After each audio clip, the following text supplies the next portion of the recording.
Greetings once again, it's Dr. Jonathan Ellerby, and we are here for the 12 at 12. I'm a couple minutes late, I'm so sorry. Was reconnecting with an old friend, and well, you can't blame me for that. So if you haven't been here before, we are gathering every day at 12 o'clock Mountain Time in Denver to explore and remember the essence of mindful wisdom, and how do we make this moment that we are going through individually and collectively something that will not only change our lives but could actually change the world. So it's real, it's unscripted, maybe you can even hear the street cleaners outside. It's all good. If you want to know more about what I do and who I am, you can always go to jonathanellerby.com. And right now, I'm giving away a totally free copy of my book, Spiritual Experience. So, without any further delay, let's take a breath, let's slow down, and let's get into it. Letting your eyes close, let yourself feel comfortable but alert wherever you are. And then we're really going to concentrate on a big exhale. So if you like, you can kind of gather your breath like you're going to sigh and just kind of breathe it out.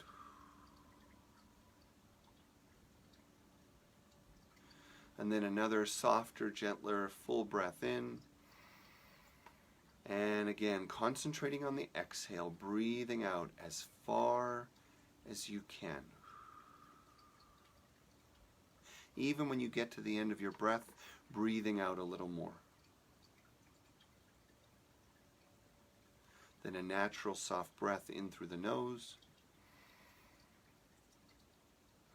And again, out long and slowly. Now just let your mind relax for a bit. Let your worries and your world rest as you draw your awareness to the stillness and the silence that you carry in yourself.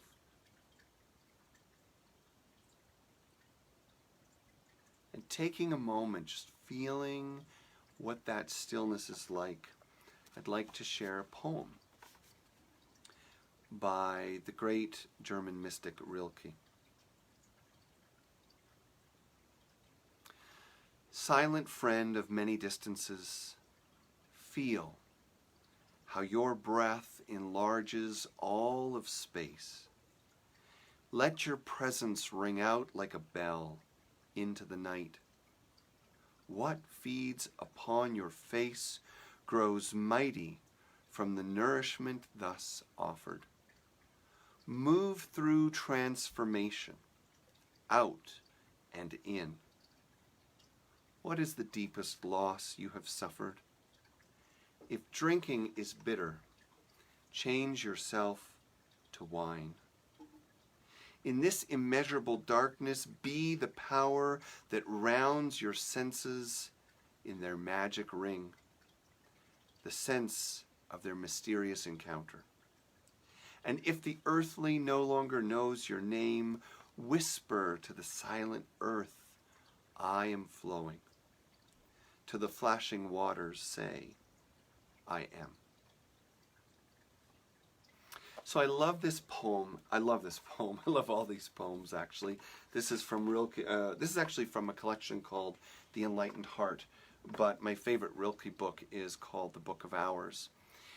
And what it reminds me of when I read this is something that I think is really critical for a lot of us today, especially the kinds of people that would choose to watch me or something like this, which is that we are now seeing the edge of a big change.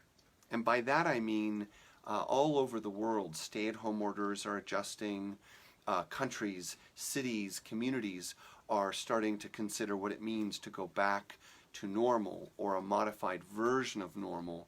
And very quickly, we can turn our kind of quarantine wellness aspirations into distraction and looking ahead. It reminds me a lot of New Year's, right? We're coming to the end of a year. We start to feel moody and reflective. We start to think about what we could do different, how we could be different, changing relationships to our bodies, our work. And then New Year's comes and we have a celebration. We've got our little list. We've got our little vision board. But we got to start getting ready for going back to work after the holidays, or getting the kids back into school, or maybe it's too cold to start exercise right now. Instead of committing and beginning the work on the lessons that we have asked for, we get distracted. We start making excuses. Maybe now's not the best time for change. Maybe I'm going to work on this in a couple of months. Maybe when the government decides they know what they're going to do. Maybe when my community decides. Maybe. And just the way so many of our New Year's resolutions disappear, I have to admit, it's obvious to me that many of us are already turning our attention and our energy to the distraction of an uncertain future, rather than staying present to the incredibly important lessons and doorways to transformation that have opened themselves up to you. Now, when we look at who we are as people, of course, we have different dimensions. And we've talked about this in other videos. There's the kind of conditional, highly mental self that's all about what we have and what we do. That part of ourself wants control and judges whether things are the way they should be or the way we want them to be. There's nothing wrong with that part of who we are, but it's not the heart of who we are. And it's a part of self that is easily distracted. It's a part of self that can actually consume all our energy and forget the truth of who we are. Then we have that essential self, right? That core, your authentic self. And many of us have been exploring in these days of quarantine what it means to be connected to the essential self again. What would it look like if I lived differently, if I loved differently, if I faced all the challenges in my conditional world, not as obstacles or impositions happening to me, but as gifts and lessons and challenges happening for me. This is the moment to reconnect to that feeling that this moment is offering you something that no other moment in life ever could have offered you. And while it's easy to get distracted by who didn't do what and who should do what and what you need to do next, and it's okay, it's absolutely okay to have those kinds of concerns, don't lose the lessons. Don't lose what this moment has presented to you.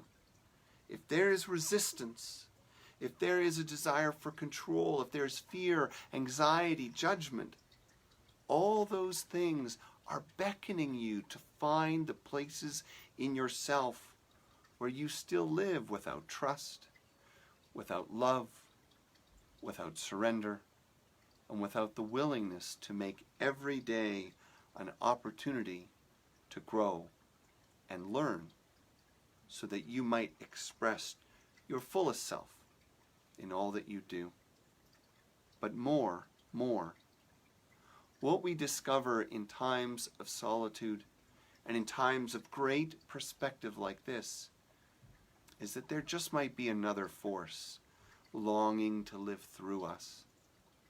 Some of you have heard me say that as you begin the spiritual journey, you start to realize that life isn't happening to you, it's happening for you, which means that every situation can bring lessons for our own enrichment. But that's not where we stop. That's just a stage of development, and as you master that stage, what you will awaken to is the reality that life is not happening to you And maybe it's not happening for you either anymore. Now it's happening through you. How can we move to our most balanced and centered place of listening, of being a vehicle for all the forces that have created and shaped our world to work through us? How can we be so clear in who and what we are that we can let it go and allow the wisdom and the love that is spirit, God, energy, consciousness, whatever you call it, to flow through you each and every day? This is an extraordinary way of living, unshakably resilient, and always with a sense of connection. So, we're about up, ran out of our time again. Today's message, don't lose the lessons. And if you haven't yet, and if you're being pulled by all the impending changes, slow down, slow down. Get out a journal, get out paper, and start writing a note to yourself. A note that you want to open 6 months from now, from your quarantined, reflective, mindful, centered self. Slow down, reconnect, remember what's most important, and the hopes and prayers you have for yourself. What is it this time has been calling for you to see? Write about that, and then put it away, or give it to someone else and ask them to give it to you, or put a note in your calendar and then go bury it. And 6 months later, you're going to get that calendar reminder.